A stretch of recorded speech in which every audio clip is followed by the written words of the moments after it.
చూపాలి జాలి, నా పైన మీరైనా చూపాలి జాలి.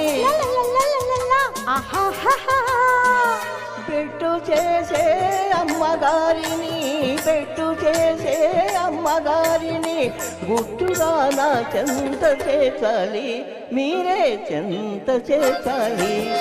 శ్రీమతి గారికి తీరని వేళ శ్రీవారికి ఎందుకు ఈ గోళ? చల్లగాలి చెప్పవే, చందమామ చెప్పవే, మల్లె తావి చెప్పవే, మంచి మాట చెప్పవే చెప్పవే.